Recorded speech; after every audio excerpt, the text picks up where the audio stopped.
بسم اللہ الرحمن الرحیم۔ السلام علیکم ورحمۃ اللہ وبرکاتہ۔ اسپرنگ فیلڈ اسکول ماسب ٹینگ سے میں اردو معلمہ۔ تو بچوں، غزل کا آج تحریری کام کریں گے اور غزل کو مکمل طریقے سے آپ نے پڑھ لیا ہے۔ آج تحریری کام کے یعنی درسی کتاب کے تحریری کام کے حصے کی جانب بڑھیں گے۔ آگے آتی تھی حال دل پہ ہنسی، اب کسی بات پر نہیں آتی۔ موت کا ایک دن معین ہے، نیند کیوں رات بھر نہیں آتی۔ ہے کچھ ایسی بات جو چپ ہوں ورنہ کیا بات کر نہیں آتی۔ اس حصے کو ہم صحیح ترتیب میں اس طرح لکھنا ہے کہ آپ کے غزل کے حصے کو جس طرح یہاں پر دیا گیا ہے ویسے ہی لکھنا ہے۔ کوئی امید بر نہیں آتی، کوئی صورت نظر نہیں آتی۔ موت کا ایک دن معین ہے، نیند کیوں رات بھر نہیں آتی۔ جانتا ہوں ثواب طاعت و زہد پر طبیعت ادھر نہیں آتی۔ ہے کچھ ایسی بات جو چپ ہوں ورنہ کیا بات کر نہیں آتی۔ ہم وہاں ہیں جہاں سے ہم کو کچھ ہماری خبر نہیں آتی۔ کعبہ کس منہ سے جاؤ گے غالب، شرط تم کو مگر نہیں آتی۔ اس کے بعد آپ کا حصہ آتا ہے پیج نمبر 132، جس میں آپ کو لفظیات بٹ نمبر 4 بتایا گیا ہے۔ مندرجہ ذیل جملوں کو پڑھ کر خط کشیدہ الفاظ کے معنی لکھیے۔ موت کا ایک دن معین ہے، مقررہ وقت پر کام معین متعین مقررہ وقت پر کام مکمل کر لو۔ پریشان، سیکنڈ ون، پریشان کیوں ہو، کوئی نہ کوئی صورت نکل آئے گی۔ صورت نکلنا مطلب طریقہ، تم نے یہ کام کس طریقے سے کر ڈالا، مطلب آپ کو ایک پیج جملہ دے دیا گیا ہے، اس سے ایک اور جملہ بنانا ہے، انڈر لائن ورڈ سے ایک اور جملہ بنانا ہے۔ تھرڈ ون، تم کس منہ سے کہتے ہو کہ تم نے چوری نہیں کی، یہ دیکھو یہ قلم تمہاری جیب سے ہی نکلا۔ منہ سے کہتے ہو کیسے، یہ کیسے لکھا تم نے، لکھنے کا طریقہ اس طرح ہوگا۔ فورتھ ون، ہر بات میں بات بنانا اچھا نہیں ہوتا، یعنی دوسروں کو الجھن میں ڈالنا، گمراہ کرنا۔ اس نے مجھے گمراہ کیا۔ ففتھ ون، اس کو گئے 4 دن ہو گئے، اس کی کوئی خبر آئی کہ نہیں، خبر اطلاع عطا پتہ، آج امتحان ہے مجھے اطلاع نہیں تھی۔ نیکسٹ ون، سکستھ، یہ میری طبیعت میں نہیں کہ میں کسی کا مذاق اڑاؤں، مذاق توہین کرنا، بات کو اہمیت نہیں دینا۔ طالب علم نے استاد کی بات کو اہمیت نہیں دی جس کی وجہ سے وہ ناکام ہو گیا۔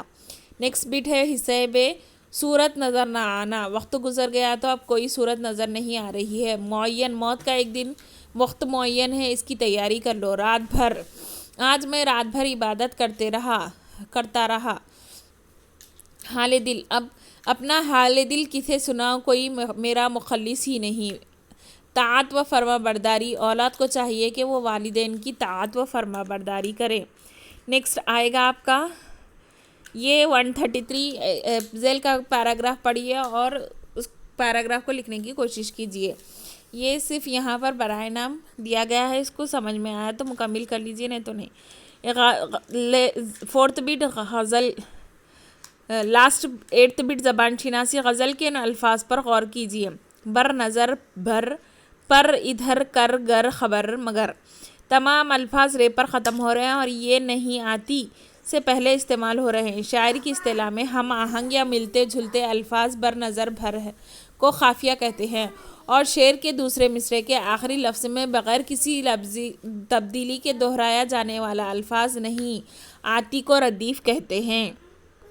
کیا کہا جاتا ہے؟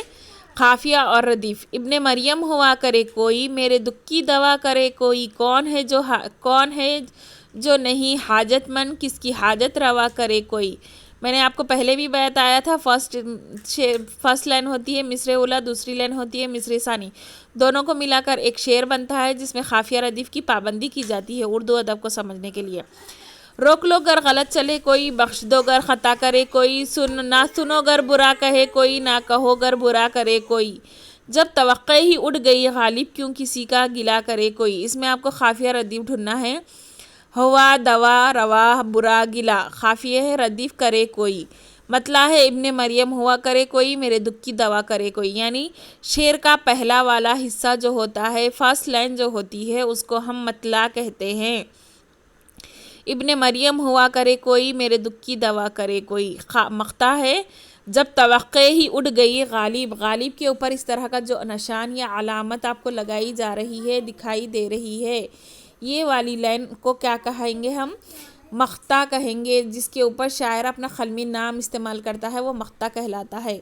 کیوں کسی کا گلا کرے کوئی، یعنی یہاں پر جب توقع ہی اڑ گئی ہے غالب کیوں کسی کا گلا کرے کوئی، مطلب آپ کو ایک غزل دے دی گئی تھی جس میں مطلع اور مقطع کی نشاندہی کرنا تھا۔ امید کرتی ہوں بچوں یہ ویڈیو آپ کو سمجھ میں آ گیا ہوگا۔ کچھ نہ سمجھ میں آیا تو معلمہ سے رابطہ کر کے آپ اپنے سوالات کا حل جان سکتے ہیں۔ جزاک اللہ خیر۔